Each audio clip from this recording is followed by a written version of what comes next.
Welcome. Today we're reading the chapter How My Shore Adventure Began, of the novel Treasure Island. Now, sit tight and let's get into it. The appearance of the island when I came on deck next morning was altogether changed. Although the breeze had now utterly ceased, we had made a great deal of way during the night and were now lying becalmed about half a mile to the southeast of the low eastern coast. Grey-coloured woods covered a large part of the surface. This even tint was indeed broken up by streaks of yellow sandbreak in the lower lands and by many tall trees of the pine family, outtopping the others some singly, some in clumps, but the general colouring was uniform and sad. The hills ran up clear above the vegetation in spires of naked rock. All were strangely shaped, and the spyglass, which was by 300 or 400 feet the tallest on the island, was likewise the strangest in configuration, running up sheer from almost every side and then suddenly cut off at the top like a pedestal to put a statue on. The Hispaniola was rolling scuppers under in the ocean swell. The booms were tearing at the blocks, the rudder was banging to and fro, and the whole ship creaking, groaning, and jumping like a manufactory.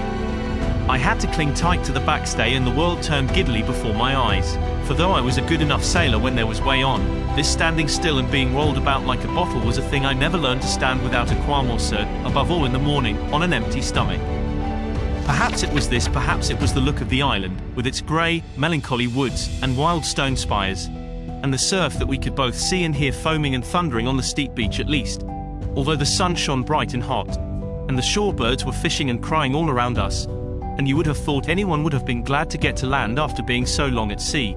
My heart sank, as the saying is, into my boots, and from that first look onward I hated the very thought of Treasure Island. We had a dreary morning's work before us, for there was no sign of any wind, and the boats had to be got out and manned, and the ship walked 3 or 4 miles round the corner of the island and up the narrow passage to the haven behind Skeleton Island. I volunteered for one of the boats, where I had, of course, no business.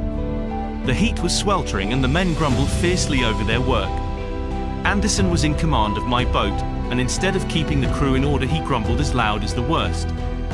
"Well," he said, with an oath, "it's not forever." I thought this was a very bad sign, for, up to that day, the men had gone briskly and willingly about their business, but the very sight of the island had relaxed the cords of discipline.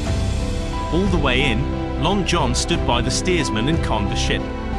He knew the passage like the palm of his hand, and though the man in the chains got everywhere more water than was down in the chart, John never hesitated once. "There's a strong scour with the ebb," he said, "and this here passage has been dug out, in a manner of speaking, with a spade." We brought up just where the anchor was in the chart, about 1/3 of a mile from each shore, the mainland on one side and Skeleton Island on the other. The bottom was clean sand. The plunge of our anchor sent up clouds of birds wheeling and crying over the woods, but in less than a minute they were down again, and all was once more silent. The place was entirely landlocked, buried in woods, the trees coming right down to high water mark, the shores mostly flat, and the hilltops standing round at a distance in a sort of amphitheatre, one here, one there. 2 little rivers, or rather 2 swamps, emptied out into this pond, as you might call it, and the foliage round that part of the shore had a kind of poisonous brightness. From the ship we could see nothing of the house or stockade, for they were quite buried among trees, and if it had not been for the chart on the companion, we might have been the first that had ever anchored there since the islands arose out of the seas. There was not a breath of air moving, nor a sound but that of the surf booming half a mile away along the beaches and against the rocks outside. A peculiar stagnant smell hung over the anchorage, a smell of sodden leaves and rotting tree trunks. I observed the doctor sniffing and sniffing, like someone tasting a bad egg. "I don't know about treasure," he said, "but I'll stake my wig there's fever here." If the conduct of the men had been alarming in the boat, it became truly threatening when they had come aboard.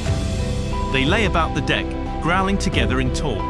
The slightest order was received with a black look, and grudgingly and carelessly obeyed.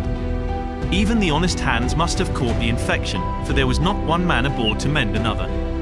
Mutiny, it was plain, hung over us like a thundercloud. And it was not only we of the cabin party who perceived the danger.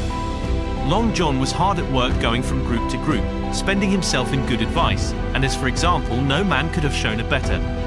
He fairly outstripped himself in willingness and civility, he was all smiles to everyone.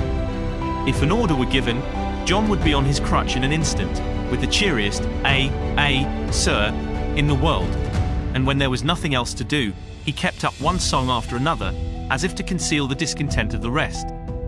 Of all the gloomy features of that gloomy afternoon, this obvious anxiety on the part of Long John appeared the worst. We held a council in the cabin. "Sir," said the captain, "if I risk another order, the whole ship will come about our ears by the run. You see, sir, here it is. I get a rough answer, do I not? Well, if I speak back, Pikes will be going in 2 shakes. If I don't, Silver will see there's something under that, and the game's up. Now, we've only one man to rely on." "And who is that?" asked the squire. "Silver, sir," returned the captain. "He's as anxious as you and I to smother things up. This is a tiff. He'd soon talk Em out of it if he had the chance, and what I propose to do is to give him the chance. Let's allow the men an afternoon ashore. If they all go, why, we'll fight the ship. If they none of them go, well, then, we hold the cabin, and God defend the right. If some go, you mark my words, sir, Silver will bring Em aboard again as mild as lambs." It was so decided. Loaded pistols were served out to all the shore men. Hunter, Joyce, and Redruth were taken into our confidence, and received the news with less surprise and a better spirit than we had looked for, and then the captain went on deck and addressed the crew. "My lads," said he, "we've had a hot day, and are all tired and out of sorts. A turn ash'll hurt nobody, the boats are still in the water, you can take the gigs, and as many as please can go ashore for the afternoon. I'll fire a gun half an hour before sundown. I believe the silly fellows must have thought they would break their shins over treasure as soon as they were landed, for they all came out of their sulks in a moment, and gave a cheer that started the echo in a faraway hill, and sent the birds once more flying and squalling round the anchorage. The captain was too bright to be in the way. He whipped out of sight in a moment, leaving Silver to arrange the party, and I fancy it was as well he did so. Had he been on deck, he could no longer so much as have pretended not to understand the situation. It was as plain as day. Silver was the captain, and a mighty rebellious crew he had of it. The honest Hans and I was soon to see it proved that there were such on board must have been very stupid fellows. Or, rather, I suppose the truth was this, that all hands were disaffected by the example of the ringleaders, only some more, some less, and a few, being good fellows in the main, could neither be led nor driven any farther. It is one thing to be idle and skulk, and quite another to take a ship and murder a number of innocent men. At last, however, the party was made up. 6 fellows were to stay on board, and the remaining 13, including Silver, began to embark. Then it was that there came into my head the first of the mad notions that contributed so much to save our lives. If 6 men were left by Silver, it was plain our party could not take and fight the ship, and since only 6 were left, it was equally plain that the cabin party had no present need of my assistance. It occurred to me at once to go ashore. In a jiffy I had slipped over the side and curled up in the foresheets of the nearest boat, and almost at the same moment she shoved off. No one took notice of me, only the bow oar saying, "Is that you, Jim? Keep your head down." But Silver, from the other boat, looked sharply over and called out to know if that were me, and from that moment I began to regret what I had done.